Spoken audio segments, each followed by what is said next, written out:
Marcel Ahossé, bonjour. Bonjour Alain, bonjour à tous. Ce matin, la presse béninoise scrute un séisme politique, un tremblement qui ébranle l'opposition et fait vaciller l'une de ses figures tutélaires. Gaskiani Info ouvre le bal, étonne tout de suite. Politique au Bénin, la famille Yahi tourne dos au parti Les Démocrates. Une annonce qui, écrit le journal, frappe le landerneau politique comme un coup de tonnerre dans un ciel sans nuages. Chabi Yahi claque la porte du parti et son père, l'ancien président Boni Yahi, annonce son retrait, invoquant des raisons de santé. Pour Gaskiani Info, il ne s'agit pas d'un simple épisode partisan. Le journal voit dans cette double défection le symbole éclatant d'une décomposition politique que peu imaginaient encore il y a 2 ans. Dans le même sillage, l'événement précis enfonce le clou et titre sans détour. Boni Yahi porte le coup fatal aux démocrates. Le quotidien raconte un message publié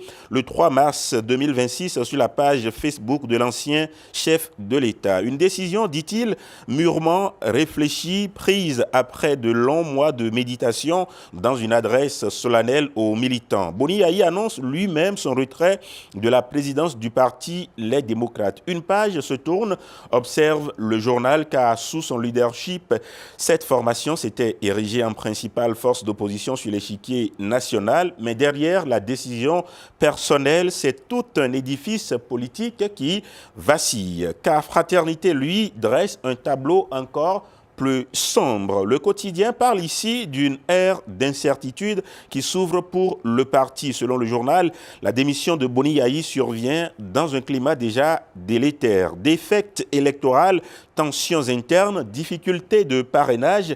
Les démocrates rappellent Fraternité, ont enchaîné les revers. Et le journal note que l'épisode du refus de parrainage du député Michel Sodinou a cristallisé les fractures internes. Résultat, une formation politique fragilisée, dépendante de la figure de son leader historique, et ce départ pourrait n'être que le début, car Fraternité redoute encore et déjà une avalanche de démissions, notamment dans les bastions du Nord où plusieurs fidèles pourraient suivre l'ancien président. Pendant ce temps, le matinal met en lumière un autre départ symbolique. Le journal annonce Chabi Yahi démissionne du parti Les Démocrates. Secrétaire chargé des relations extérieures, le fils de l'ancien président rompt à son tour les amarres avec la formation. Une décision dont les raisons restent encore floues, souligne le journal, mais qui intervient dans un contexte déjà chargé quelques semaines après son interpellation dans l'affaire liée à la tentative de putsch du 7 décembre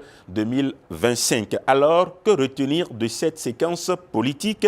Gaskiani Info tire 3 enseignements. D'abord, écrit le journal, la santé d'un leader peut influer sur le destin d'un mouvement politique. Ensuite, la question de la relève peut être insuffisamment préparé. Et enfin, un paysage politique béninois en pleine recomposition qui entre dans une nouvelle zone d'incertitude. Mais au milieu de cette turbulence, Fraternité désigne déjà l'homme de l'après. Éric Ndete, premier vice-président du parti, il hérite de l'intérim en attendant un congrès appelé à désigner un nouveau président. Le quotidien voit dans cette transition une épreuve de leadership, car désormais, le défi est immense, stabiliser le parti, rassembler les cadres et redonner un souffle militant. Une chose est sûre, conclut la presse, la page Boni Yahi se tourne, mais son ombre, elle, continuera longtemps de planer sur la politique béninoise. Et désormais, le parti Les Démocrates devra apprendre à marcher sans son père fondateur. Et pendant que certains journaux parlent de séisme, Matin Libre observe la scène avec une métaphore saisissante. Le quotidien constate, les démocrates, la flamme raidit et vacille. Pour le journal, le parti d'opposition radicale au régime de Patrice Talon se retrouve aujourd'hui à la croisée des chemins. Matin Libre rappelle d'abord la démission de plusieurs députés, puis l'échec du parrainage qui a empêché la participation du parti à la présidentielle d'avril 2026. Un épisode qui, selon le journal, porte la signature politique d'un nom, Michel Sodinou, le député dont le retrait du parrainage a précipité le rejet du dossier du candidat du parti. Et comme si cela ne suffisait pas, la formation n'a pas non plus franchi la barre des 20% par circonscription, ce qui l'a privé de siège à l'Assemblée nationale. Le verdict est donc brutal. Pour Matin Libre, les démocrates pourraient désormais entamer 7 longues années de traversée du désert politique. Dans ce contexte déjà fragile, la démission de Boni Yayi et celle de son fils Chabi Yayi viennent, selon le journal, porter un nouveau coup au parti. Et la question surgit alors dans l'opinion, qui va rester et qui va partir? Pour Matin Libre, la réponse commence déjà à se dessiner. Ainsi va la presse ce matin.